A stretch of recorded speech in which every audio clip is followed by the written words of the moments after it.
کچھ لوگوں کی عادت ہوتی ہے کہ وہ بہت زیادہ چیخ چیخ کے بولتے ہیں اور بلند آوازی سے گفتگو کرتے ہیں.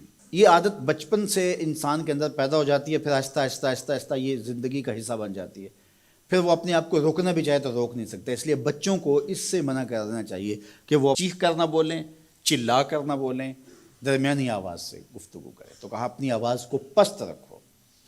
اور یہ ممبر و محراب کے مالکوں کو بھی خاص طور پہ اس بات کا بہت خیال رکھنا چاہیے کہ ان کی آواز لوگوں کے کانوں پر بوجھ نہ بنے. آج کل تو یہ ساؤنڈ سسٹم لگے ہوئے ہیں، اور پھر ماشاءاللہ کچھ لوگ تو یہ ایکو کا بھی ضرورت سے زیادہ استعمال کرتے ہیں. سنجیدگی کے ساتھ، متانت کے ساتھ بات کرنا، سنجیدگی اور متانت کے ساتھ بات کو سننا، یہ شریعت کے آداب ہیں. جب کسی سے ہم کلام ہوں تو آپ بھی بلند آواز نہ ہو، اور دوسرا وہ اس کا جو جواب دے رہا ہو اس کی توجہ بھی بھٹکنے نہ پائے، وہ اپنے احساسات سے یہ بات بتائے. اور کہیں جواب دینا ضروری ہو تو حرج بھی نہیں ہے. آواز کو معتدل رکھو، خوبصورت رکھو. تو جس طرح بولنے کے آداب ہے اس طرح سننے کے بھی آداب ہے. ویسے ماہرین کہتے ہیں کہ تیز آوازیں بندہ پونے گھنٹے سے زیادہ نہیں سن سکتا، یعنی اس کا سٹیمنا جو ہے وہ اتنا ہی ہے کہ وہ اتنا سن لے. برداشت کر لے اس کے بعد وہ تو الگ بات ہے، لیکن یہ ہے کہ وہ جو آسانی کے ساتھ سن سکتا ہے اتنا ہی سن سکتا ہے. تو اس لیے یہ جو لیکچر بھی ہوتے ہیں جو دنیا کی بڑی یونیورسٹی ہیں وہاں بھی انہوں نے لاکھوں روپے دے کر کے دنیا کے ماہرین بلائے ہوتے ہیں مختلف مضامین پر، لیکن پیریڈ کا دورانیہ یہ نہیں ہوتا کہ وہ 3 گھنٹے کا لیکچر دے رہے ہوں. انسان کی جو ہے وہ ایک کیپیسٹی ہے، اس سے آگے نہیں وہ بڑھ سکتا.